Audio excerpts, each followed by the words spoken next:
Welcome to the Academic Skills Center's PSA on developing motivation.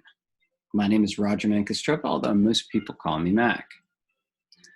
Today we're going to talk about motivation, the different types of motivation, the mindset involved, a gentle mental discipline for cultivating it as well as cultivating curiosity. So according to Merriam-Webster, the condition of being motivated is motivation. I think that's the obvious one. But when you think about a motivating force, stimulus, or influence, this is what we're really talking about. So when you think about it, your motivation is what just gives you the reason that you do the things that you do. However, most people are motivated by a range of things. And most motivation is derived from a whole bunch of different things that are happening within us at the same time. The two basic forms of motivation are intrinsic and extrinsic. Intrinsic obviously comes from within and tends to lean towards things like having fun or being interested or achieving a personal challenge, whereas extrinsic motivation comes from outside of us. It's gaining a reward, maybe the fear of failure, right, or the fear of disappointing others. First thing that we need to really look at is, where does it come from within us? How do we accomplish the things that are often we really consider the most important things for us to do? Where does our sense of urgency or pressure come from? Is it fear? Most students tell me that the reason that they're able to get their homework done is because they're afraid to fail, and they've developed that fear over many, many, many years. Or they're afraid to disappoint their instructor, their parents, or someone. And ultimately, they're afraid to fail or really disappoint themselves. So is there a way to develop this intrinsic motivation for things that we don't really necessarily want to do at the outset? Well, the first thing we have to do is look at our mindset. Do we believe that our abilities are ingrained in genetic, or do we believe that we can grow? Whether it takes hard work, practice, or simply sometimes letting go of the past. The growth mindset will help free you and let you begin to really develop your motivation. Now, goal setting is an important part of what we do because it's part of our evolutionary process. So creating some solid goals for yourself so you know the direction that you're headed or the big picture that you would like to accomplish helps us get us through some of those small hard times. Like anything, strength comes with practice. If you accomplish the things that you would like to accomplish without necessarily using a negative feeling to do that, the more you practice that, the stronger it gets. Just like those students who use fear to accomplish their homework. They've been practicing most of their lives.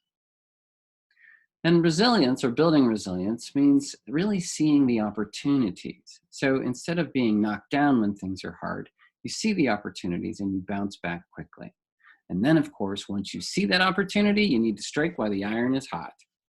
So this old proverb just alludes to the imagery of a blacksmith, and he or she is at the forge and they're shaping that iron, right? And this metal is hot and it's pliable and it's red hot, and they're pounding it with the hammer. And if they don't do it then the metal will cool and harden and the opportunity will be lost.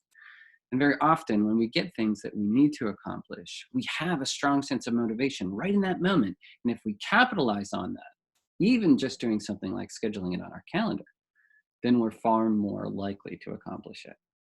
Now, do you remember from your childhood, your very young childhood, those classes you took on emotional growth and development? Yes, I don't remember them either. That's because we never had those. So is there a way to gently discipline your mind? My recommendation is breathing exercises.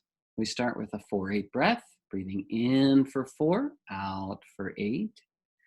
And while we're breathing, we keep our focus on the feeling of the breath itself. Now, this does a couple of different things. This particular type of breath helps to relax, so to speak, the sympathetic nervous system and activate the parasympathetic nervous system, which calms our fear response and heightens the ability that we have in order to manage that which we are trying to manage. Now, while you're doing this and you're focusing on the breath going in your lungs and back out of your lungs, your mind is naturally going to wander, which is a very natural and beneficial process. But each time it wanders, simply return back to your breath over and over and over again. Nothing more natural or good feeling than a breath moving in and out of your body. That's why this is a gentle mental discipline that will help you increase your focus and concentration over time. Start with just 2 or 3 minutes a day, build it up to 5 or 10 minutes over a series of weeks, and you'll notice a significant ability or improvement in your ability to focus and concentrate. Now, another aspect that is so difficult very often with things that we're trying to manage, whether in the classroom or working from home or wherever we're trying to manage this difficult task, is that we think we already know everything about this process, this learning process. We've been doing it for a long time, or whatever the process happens to be.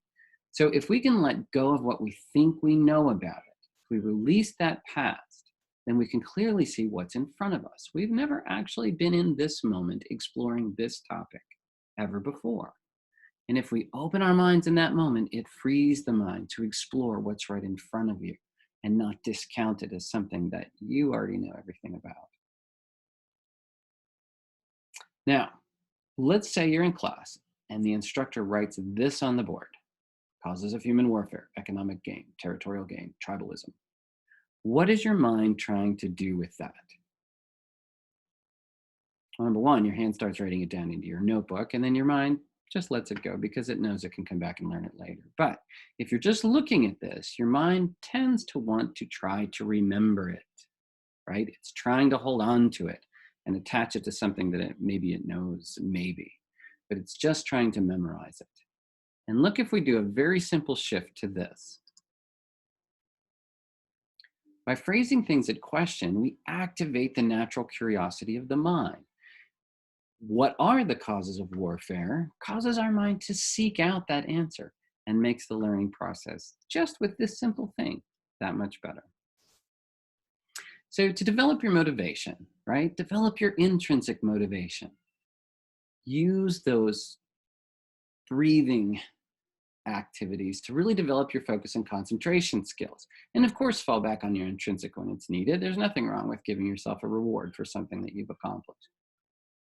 Cultivate that curiosity. Let go of the past and really keep your focus and attention right here in the moment to see what's actually in front of you and watch your motivation rise.